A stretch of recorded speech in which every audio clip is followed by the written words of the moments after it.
Hello dear students, welcome to TWS academy. Dear students, आज class 31 গুরুত্বপূর্ণ GK, general awareness and general studies, general science and বিভিন্ন ধরনের প্রশ্ন উত্তর নিয়ে আমরা প্রতিদিনের এই সকালবেলাতে ক্লাসটি করে থাকি। তো সমস্ত স্টুডেন্ট যারা ক্লাসটিকে লাইভে দেখো, সকলকে বলবো আজকের ক্লাসটিতে একটা করে লাইক করে ফেলো দ্রুত, কারণ ক্লাসটি কিন্তু খুবই সুন্দর একটি ক্লাস হবে। তোমাদের সাথে আপকামিং 30 মিনিট আমরা আলোচনা করব গুরুত্বপূর্ণ একদমই ইম্পর্টেন্ট প্রশ্ন নিয়ে, সাথে সাথে ডিটেলস আলোচনাও হবে। তো সমস্ত স্টুডেন্ট সকলে do like and share this session. First question, ড্যাশের মধ্যে টেন্ডুলকার আন্ডারসন ট্রফি খেলা হয়? তো কোন দুটি দেশের মাঝে টেন্ডুলকার আন্ডারসন খেলা হয়ে থাকে? নাম দেখেই বুঝতে পারছো টেন্ডুলকার আন্ডারসন ট্রফি অবশ্যই কিসের সাথে যুক্ত? ক্রিকেটের সাথে যুক্ত একটি টুর্নামেন্ট। এইটা একটা টেস্ট টুর্নামেন্ট, এটা একটা টেস্ট ক্রিকেট টুর্নামেন্ট। এটা ইংল্যান্ডে খেলা হয়।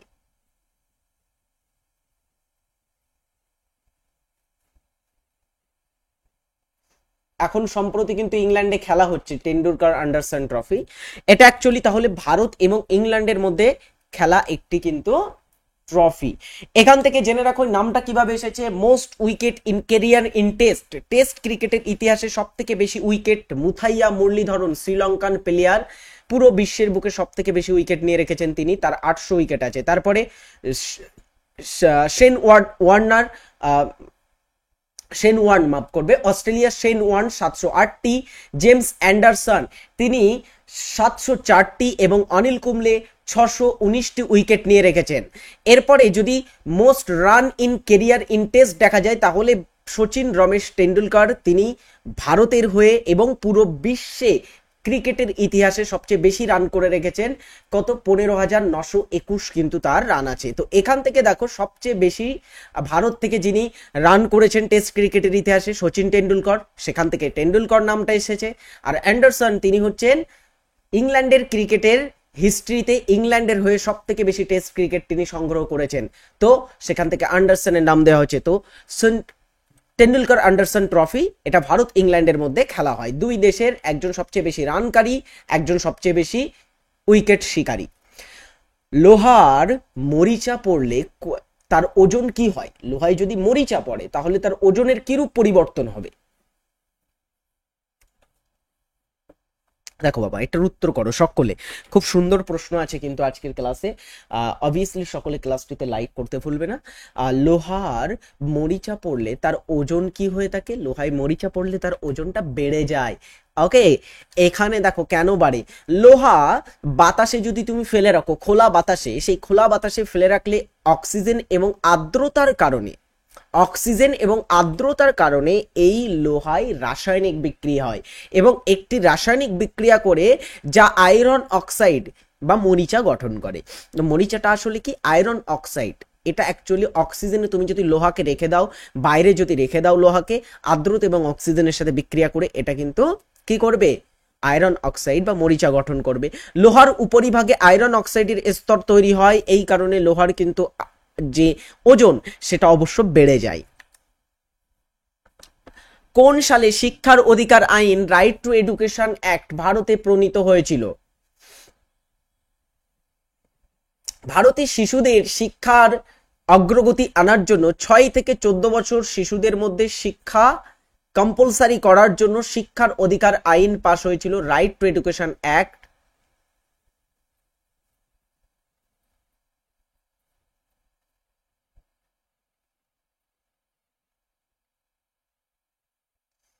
এটি কত সালে? এটি পাশ হয়েছিল 2009 সালে, এটা প্রণীত হয়েছিল 2009 সালে। নিচের কোন রাজ্যে পশ্চিমবঙ্গের উত্তরে অবস্থিত? এর ভিতরে কোন রাজ্যটি পশ্চিমবঙ্গের উত্তরে আছে? পশ্চিমবঙ্গের সাথে 5টি রাজ্যের কিন্তু সীমানা আছে। 5টি রাজ্যের সীমানা আছে একদমই। দেখো, এই একটা রাজ্য, এটা একটা রাজ্য, এটা একটা রাজ্য, এইটা একটা রাজ্য, আর এবং এটা একটা রাজ্য। তো এই যে 5টি রাজ্যের আমাদের পশ্চিমবঙ্গের সাথে সীমানা আছে,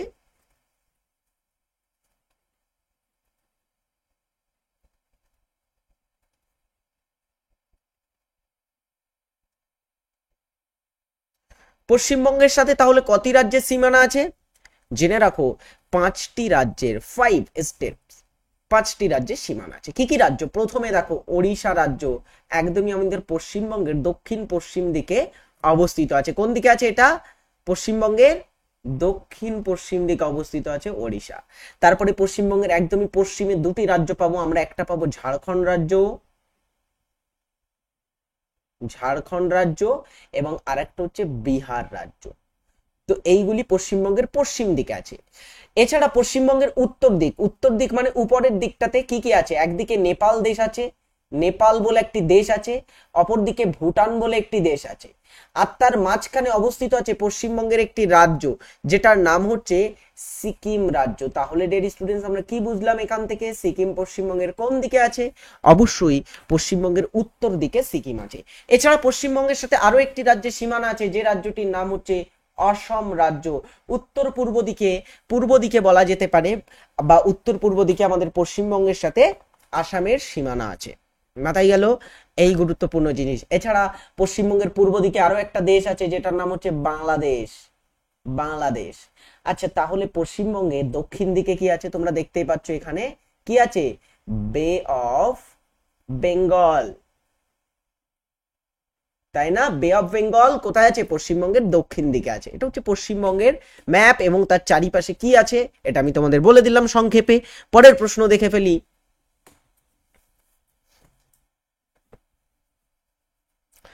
নিচের কোনটি আর্থাপোডা পর্বের অন্তর্গত নয়? আর্থাপোডা মানে সন্ধিপদী, সন্ধিপদী। এরা সাধারণত অমেরুদণ্ডী হয়ে থাকে।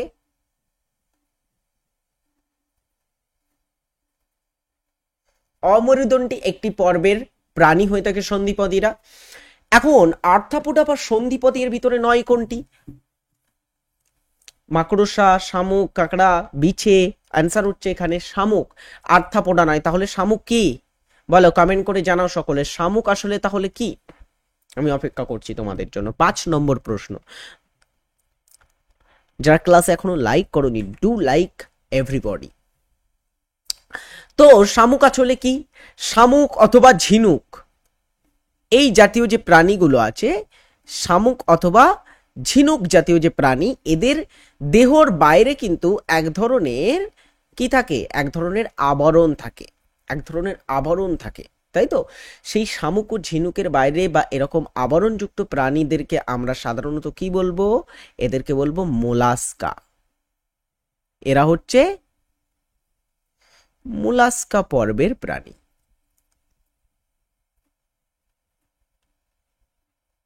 লিখে ফেলো তাহলে, কোন পর্বের প্রাণী তারা? মোলাস্কা পর্বে। দূরত্ব ইকুয়াল ড্যাশ। দূরত্ব মানে কি?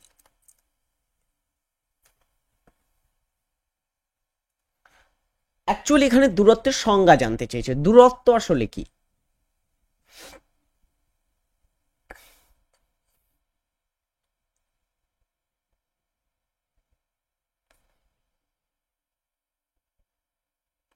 অ্যান্সার হচ্ছে গতি ইন্টু সময়।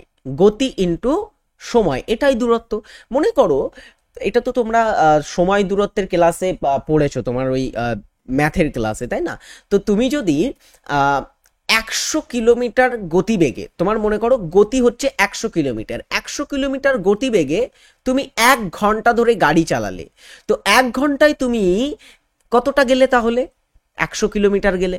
তো তোমার এখানে দূরত্ব কত হবে? 100। তো তুমি মনে করো 200 কিলোমিটার গেলে, 2 ঘন্টাতে। তো এক্ষেত্রে তোমার গতিবেগ কত হবে? দূরত্ব কত হবে? মাফ করবে, 200 কিমি গতিবেগে তুমি গেলে 2 ঘন্টাতে। তো এখানে তোমার দূরত্ব কতটা হবে বলো তো দেখি? কমেন্ট করে সকলে এটা জানিয়ে দেবে। হ্যাঁ, এটা তোমাদের ম্যাথ দিলাম আজকে। 200 কিমি পার গতিবেগে বা 200 কিমি স্পিডে তুমি 2 ঘন্টা ধরে বাইক চালালে, তো তুমি কতটা দূরে যেতে পারবে? কমেন্ট করে অবশ্যই সকলে এটার উত্তর জানিয়ে যাবে। নেক্সট দেখি, এক সময়ে কোনো বস্তু যতটুকু পথ অতিক্রম করে তাকে কি বলা হয়?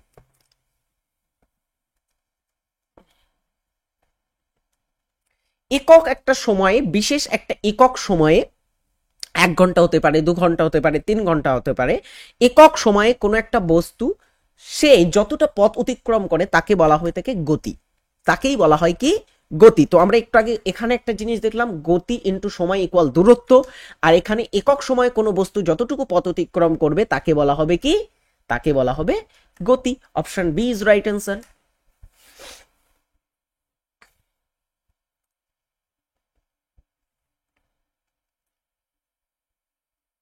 দেখো, ভারতের প্রথম ফিল্ড মার্শাল কে ছিলেন, এটা একটা প্রশ্ন। এখন ফিল্ড মার্শাল আসলে কি? ফিল্ড মার্শাল হচ্ছে সেনাবাহিনীতে, ইন্ডিয়ান আর্মিতে একটা পদ, এটা একটা পদ। কেমন পদ? এটা হচ্ছে সর্বোচ্চ পদ।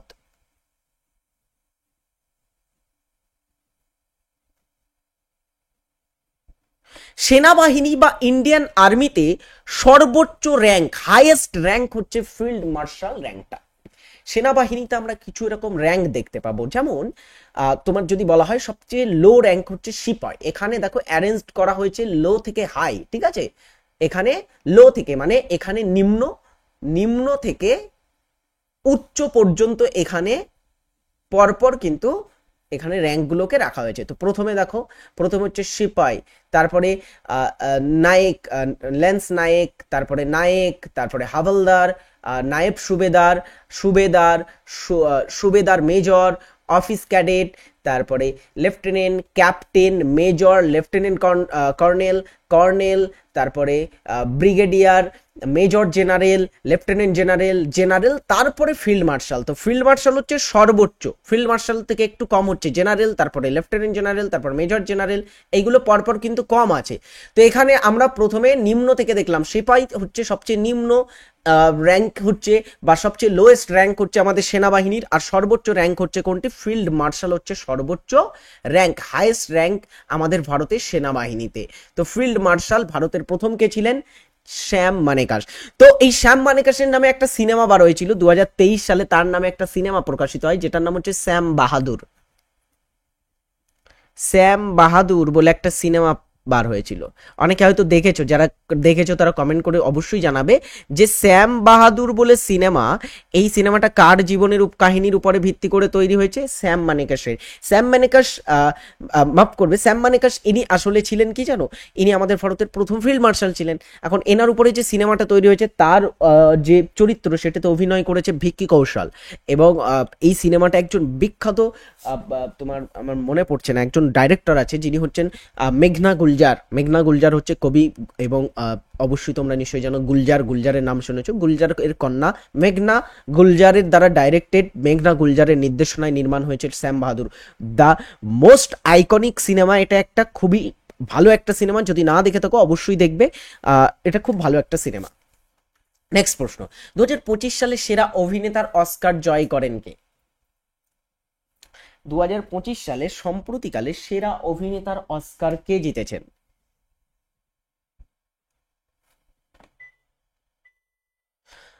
দু 2025-এ সেরা অভিনেতার অস্কার জিতেছেন অ্যাড্রিয়েন ব্রডি। কিসের থেকে? দ্য ব্রুটালিস্ট বলে একটা সিনেমা থেকে, তাই না?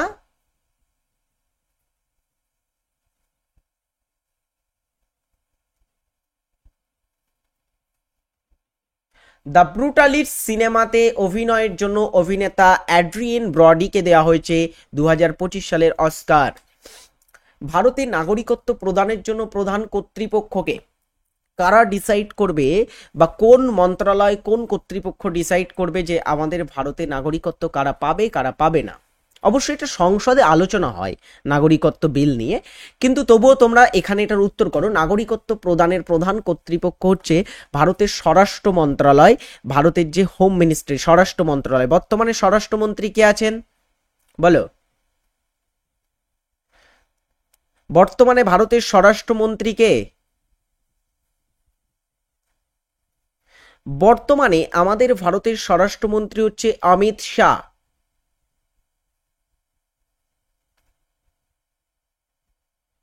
অলরাইট, চলো পরের প্রশ্ন দেখি। বর্তমানে কি কি ব্যাচ চলছে টিডব্লিউএস একাডেমিতে, এটা তোমরা দেখতে পারো। টিডব্লিউএস একাডেমির যে ব্যাচগুলো চলছে সেখানে ভর্তি হয়ে তোমরা তোমাদের প্রিপারেশনকে আরো স্ট্রং করতে পারো। অবশ্যই টিডব্লিউএস একাডেমিতে যুক্ত না হলে আজই ডাউনলোড করো টিডব্লিউএস একাডেমি অ্যাপ এবং যুক্ত হয়ে যাও। আজকের যেটা হোমওয়ার্ক দেওয়া থাকবে সেটাও এখানে আমি তোমাদের বলে দিই, সেটা হচ্ছে কোন বিপ্লবটি মাছ উৎপাদনের সাথে যুক্ত। কমেন্ট করে অবশ্যই এটার উত্তর সকলে জানিয়ে যাবে। মাছ উৎপাদন এটার সাথে যুক্ত হচ্ছে কোন বিপ্লবটি? খুবই সুন্দর একটা প্রশ্ন কিন্তু এটা, অবশ্যই কমেন্ট বক্সে সকলে এটার উত্তর জানাবে।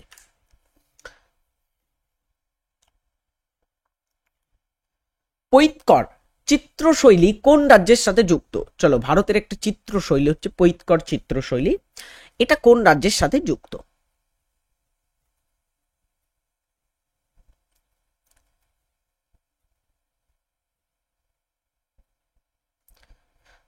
পৈতকর চিত্রশৈলীটি এটা আসলে যুক্ত হচ্ছে ঝাড়খণ্ড রাজ্যের সাথে। এছাড়া ঝাড়খণ্ড রাজ্যের আরো একটা চিত্র আছে, বিখ্যাত কিছু চিত্রশৈলীর সম্পর্কে জেনে রাখো। যেমন ঝাড়খণ্ডে আমরা একটা গুরুত্বপূর্ণ চিত্রশৈলী দেখতে পাই, যেটার নাম হচ্ছে তোমার, ঝাড়খণ্ড নয়, মাফ করবে, ওড়িশাতে। ওড়িশাতে একটা গুরুত্বপূর্ণ চিত্রশৈলী আমরা দেখতে পাই। ওড়িশাতে দেখা যায় সৌরচিত্র, সৌরচিত্র, সাথে সাথে আরো একটা চিত্র আছে পট্টচিত্র। এগুলো হচ্ছে ওড়িশার বিখ্যাত চিত্র। আমাদের পশ্চিমবঙ্গেও গুরুত্বপূর্ণ চিত্রকলা আছে। পশ্চিমবঙ্গ রাজ্যের গুরুত্বপূর্ণ চিত্র হচ্ছে পট্টচিত্র। পটচিত্রটা পশ্চিমবঙ্গেও বিখ্যাত। আলপনা, আলপনা, তারপরে বিভিন্ন ধরনের কাঁথার নকশা তৈরি করা, এগুলো হচ্ছে আমাদের পশ্চিমবঙ্গে বিখ্যাত। সবচেয়ে গুরুত্বপূর্ণ হচ্ছে বিহারের দুটো গুরুত্বপূর্ণ, বা বিহারের একটা গুরুত্বপূর্ণ চিত্রশৈলী, যেটার নাম হচ্ছে মধুবনী চিত্রশৈলী। মধুবনী চিত্র, সাথে সাথে বিহারে মঞ্জুষা বলে একটা চিত্র, সেটাও বিখ্যাত।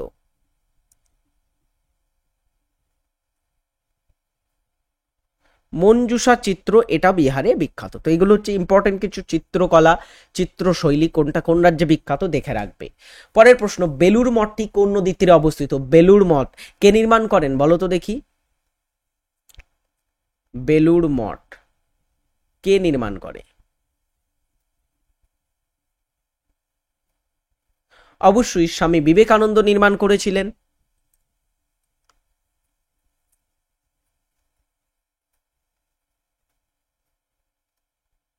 কে নির্মাণ করেন? স্বামী বিবেকানন্দ। এখন বেলুর মঠটা কোন নদীর তীরে আছে? কমেন্ট করে জানাও।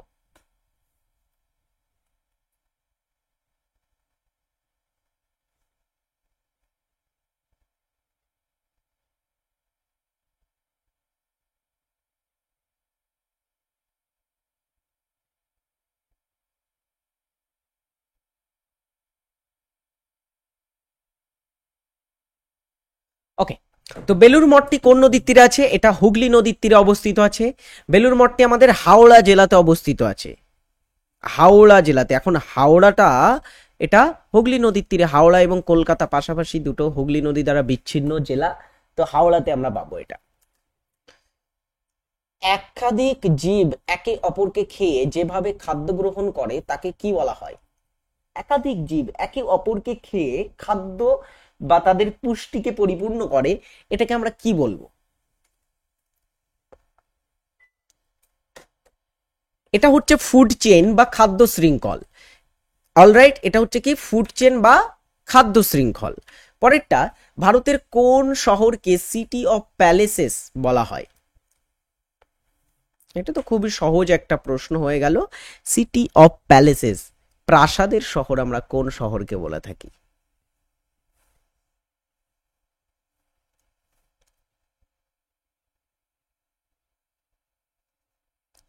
প্রাসাদের শহর হিসাবে পরিচিত আমাদের কলকাতা প্রাসাদের শহর। নিচের কোনটি বাণিজ্যিক, আচ্ছা ও সরি, এখানে ফুড চেনের ওটা এখানে চলে এসেছে। ফুড চেনটা আমি একটু আগে যে দেখাচ্ছিলাম না তোমাদের, এই যে ফুড চেন খাদ্য শৃঙ্খল, তাই বলছে এখানে একটা ছবি আমি লাগিয়েছিলাম, সেটা কোথায় গেল? আর এই যে এখানে পরের কোশ্চেনটাই চলে এসেছে, ফুড চেনের ওই ছবিটা। আচ্ছা, ফুড চেন সম্পর্কে একটু বলি, প্রশ্নটা পরে দেখছি, 15 নম্বর প্রশ্নটা একটুখানি ফুড চেন সম্পর্কে দেখো। আমাদের পুরো পৃথিবীতে বাস্তুতন্ত্রে সূর্যের অবদান খুবই গুরুত্বপূর্ণ। সূর্য হচ্ছে সমস্ত শক্তির উৎস। সূর্য থেকে আলো নিয়ে কিন্তু সবুজ উদ্ভিদ তারা ক্লোরোফিলের মাধ্যমে নিজেদের খাদ্য নিজেরাই উৎপাদন করে। এদেরকে আমরা প্রাইমারি প্রডিউসার বা উৎপাদক বলে থাকি। এরা হচ্ছে কি উৎপাদক। ওকে, এরপরে দেখো কিছু প্রাণী আছে যাদেরকে আমরা প্রাইমারি কনজিউমার বলি, এটা প্রোডাক্টার হয়ে গেছে, এটা কনজিউমার হবে। যেমন তোমার ফড়িং, ফড়িং হতে পারে বা অন্যান্য বিভিন্ন প্রাণী যারা ঘাস খেয়ে থাকে বা প্রকৃতি থেকে খাদ্য বা তাদের পুষ্টিটাকে সংগ্রহ করে।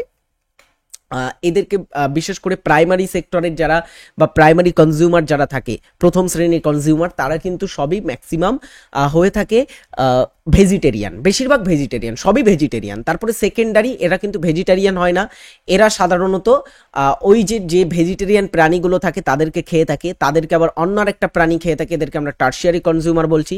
আরেকটা প্রাণী থাকে যারা সর্বোচ্চ কনজিউমার, যেমন মানুষ, মানুষ কিন্তু সব কিছু খেয়ে থাকে, মানুষ বা বাঘ হতে পারে, ঈগল হতে পারে, এটা হচ্ছে সর্বোচ্চ শ্রেণীর কনজিউমার, এরা সবচেয়ে উপরে বসে থাকে, এদেরকে কিন্তু আর কেউ কনজিউম করতে পারেনি। এবার এরা যদি মারা যায়, মারা যাওয়ার পরে তাদের দেহটা ডিকম্পোজ করে থাকে বিভিন্ন ফাঙ্গাস, ব্যাকটেরিয়া, এরা শরীরটাকে ডিকম্পোজ করে, সেখান থেকে আবার গ্রাস, গ্রাস থেকে এইভাবে কিন্তু চলতে থাকে এই জিনিসটা, এই সার্কেলটা চলতে থাকে পরপর।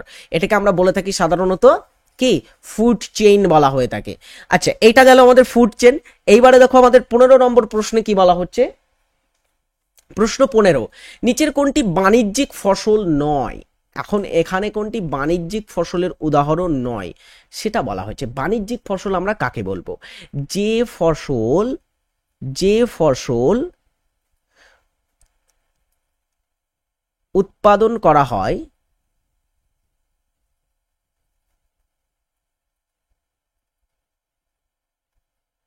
অর্থের জন্য, অর্থাৎ অর্থ উৎপাদনের জন্য, সেই ফসলটাকে বেচে যাতে অর্থ পাওয়া যায় সেই জন্য কোনো ফসলকে উৎপাদন করলে সেটাকে আমরা বলে থাকি বাণিজ্যিক ফসল। এখন বাণিজ্যিক ফসল নয় কোনটি? এখানে গম কিন্তু বাণিজ্যিক ফসলের মধ্যে পড়ে না। চা, তুলা, কফি এগুলো বাণিজ্যিক ফসল। গম দেখো, অনেকে বলবে স্যার গমও তো অনেকে বিক্রি করে থাকে, ধানও অনেকে বিক্রি করে। দেখো, বিক্রি কখন করা হয়? যখন নিজেদের খাবার বা নিজেদের জন্য রাখার পরে, নিজেদের বছর কিভাবে চলবে, কতটা গম প্রয়োজন হবে, সেই নিজেদের খাওয়ার গম রাখার পরে কিন্তু যদি বেশি থাকে সেটাকে বিক্রি করা হয়। তো গম অ্যাকচুয়ালি সাধারণত খাদ্য ফসল, গম বা ধান এগুলো হচ্ছে খাদ্য শস্যের মধ্যে পড়ে থাকে। এগুলোকে ভারত চাষ করে থাকে সাধারণত নিজেদের কিন্তু যে খাদ্য যে ডেফিসিয়েন্ট বা নিজেদের যে খাদ্য প্রয়োজন আছে তার জন্য এটাকে কিন্তু চাষ করা হয়ে থাকে, নিজেদের জন্য খাওয়ার জন্য চাষ করা হয়। আর তুলা, কফি বা চা ইত্যাদি কিন্তু বাইরে রপ্তানি করার জন্য এবং রপ্তানি করে অর্থ উপার্জনের জন্য এটাকে চাষ করা হয়। বুঝলে?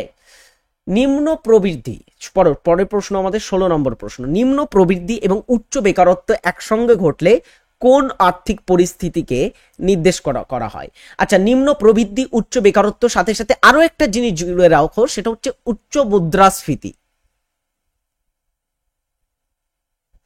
এই সমস্ত জিনিসগুলো যদি একসাথে ঘটে, মুদ্রাস্ফীতি, দ্রব্যমূল্যের দাম বৃদ্ধি, মুদ্রাস্ফীতি, মুদ্রের মূল্য হ্রাস, উচ্চ বেকারত্ব এবং নিম্ন প্রবৃদ্ধি হলে এই ধরনের পরিস্থিতিকে আমরা বলবো স্ট্যাগফ্লেশন।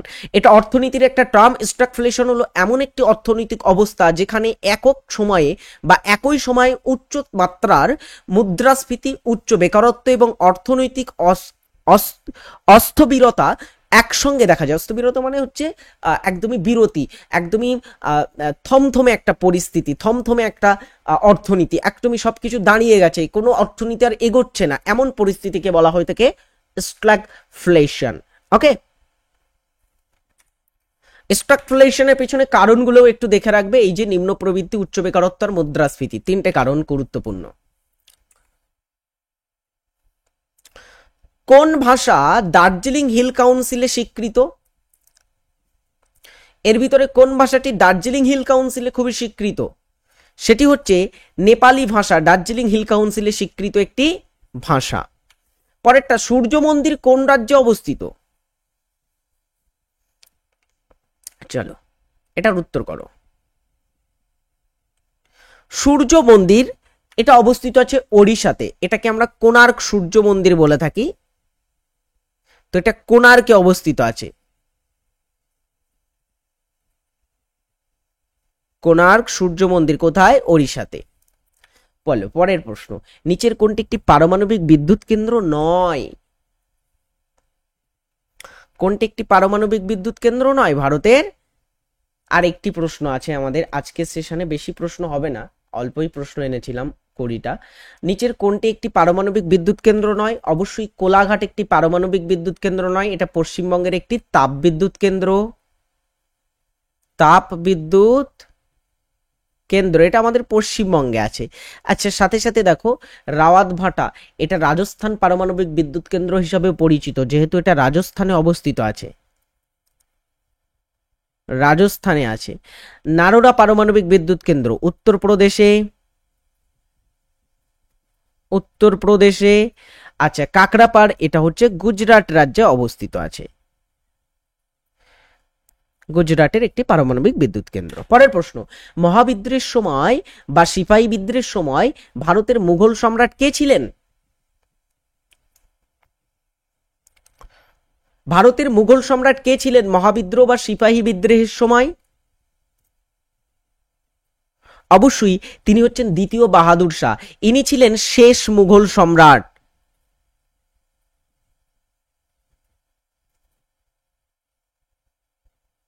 শেষ মুঘল সম্রাট দ্বিতীয় বাহাদুর শাহ।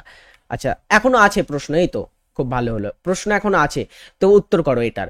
ওজোন স্তরের ক্ষয় হলে মানুষের শরীরে কোন রোগের সম্ভাবনা বৃদ্ধি পায়? এই প্রশ্নটা একবার অন্যভাবে আমরা প্র্যাকটিস করেছি, তো এইভাবে একটু প্র্যাকটিস করা যাক। ওজোন স্তর যদি ক্ষয় হয় তাহলে সূর্যের যে আলট্রা ভায়োলেট রে বা অতিবেগুনি রশ্মি সরাসরি আমাদের স্কিনকে ক্ষতিগ্রস্ত করবে। তো চামড়ার কিন্তু ক্যান্সার হতে পারে, স্কিন ক্যান্সার হতে পারে, চর্ম ক্যান্সার হতে পারে। বিশ্বের সর্বোচ্চ শৃঙ্গ মাউন্ট এভারেস্টের উচ্চতা প্রথম হিসাব করেন কে?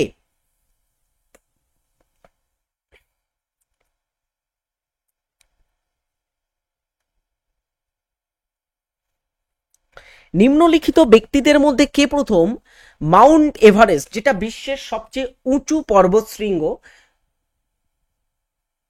৮,৮৪৮.৮ মিটার প্রায় হচ্ছে এটার উচ্চতা, সেই মাউন্ট এভারেস্ট, এটা নেপালে অবস্থিত, এটার প্রথম এর উচ্চতা হিসাব করেছিলেন রাধানাথ সিকদার, একজন বাঙালি গণিতবিদ ছিলেন রাধানাথ সিকদার। কালী টাইগার রিজার্ভ অবস্থিত কোথায়?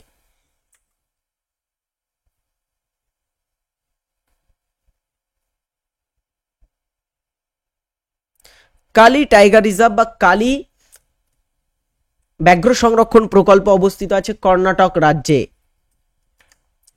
ব্রিটিশদের সঙ্গে আলীনগরের সন্ধি কে স্বাক্ষর করেছিলেন?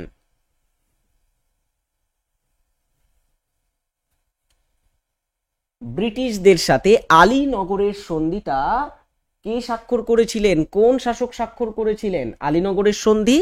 অবশ্যই তিনি হচ্ছেন সিরাজউদ্দৌলা। আচ্ছা বলো তো দেখি, আলীনগরের সন্ধি কবে হয়েছিল? এটা হয়েছিল ফেব্রুয়ারি 1757 সালের ফেব্রুয়ারি মাসে স্বাক্ষরিত হয়েছিল আলীনগরের সন্ধিটা।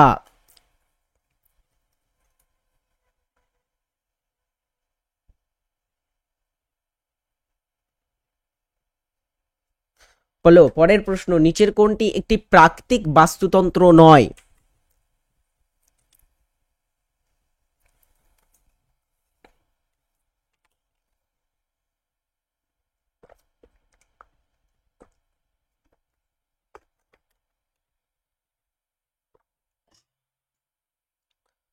কোনটি প্রাকৃতিক বাস্তুতন্ত্র নয়?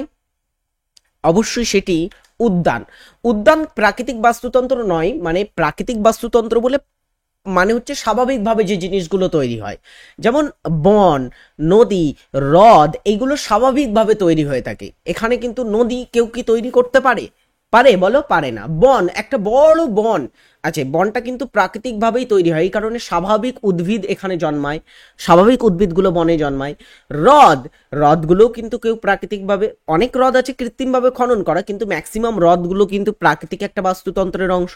কিন্তু উদ্যান, উদ্যান বা গার্ডেন, উদ্যান মানে এখানে গার্ডেনের কথা বলা হয়েছে, গার্ডেন বা উদ্যান এগুলো কিন্তু মানুষ তৈরি করে, এগুলো মানুষ সেখানে গাছ রোপণ করে, গার্ডেনে তৈরি করে, সেগুলো কিন্তু মানুষ পরিচর্যা করে থাকে। তো গার্ডেন বা উদ্যান কিন্তু প্রাকৃতিকভাবে তৈরি বাস্তুতন্ত্র নয়, প্রাকৃতিকভাবে তৈরি একটা কিন্তু ইকোসিস্টেম নয়। এখানে যদি দেখা যায়, খুবই ইম্পর্টেন্ট, দেখো শুধু উদ্যান নয়, যেমন ওই যে চারা গাছগুলো তৈরি হয় ওগুলোকে কি বলে? ভুলে যাচ্ছি আমি, ওগুলোকে কি বলা হয় ডিয়ার স্টুডেন্টস একটু কমেন্ট করে বলো। প্লান্ট নার্সারি টাইপের বলা হয় যেগুলোকে, নার্সারি নার্সারি। এগুলো কিন্তু এই নার্সারি কিন্তু প্রাকৃতিকভাবে এখানে উদ্ভিদ কোনো জন্মায় না, এগুলো সবই আর্টিফিশিয়াল ভাবে, মানে আর্টিফিশিয়াল বলতে এগুলোকে সাধারণত প্রতিপালন করা হয়ে থাকে, এই উদ্ভিদগুলোকে প্রতিপালন করা হয়ে থাকে, তো এটা প্রাকৃতিক বাস্তুতন্ত্র নয়, মাথায় থাকবে। চলো এবারে দেখো আমাদের ক্লাস এখানেই শেষ। কেমন লাগলো ক্লাসটি কমেন্ট করে জানাতে ভুলবে না। পরের দিনের ক্লাসে আরও গুরুত্বপূর্ণ প্রশ্ন নিয়ে আসার চেষ্টা করব, সমস্ত ক্লাসটিতে যুক্ত হওয়ার চেষ্টা করবে, লাইক করবে। এবারে দুটো একটা করে কোশ্চেন আমি কিন্তু রিপিট করব, অনেকগুলো কোশ্চেন প্র্যাকটিস করা হয়ে গেছে, হ্যাঁ 30-31টা সেশন অলরেডি করে গেছি।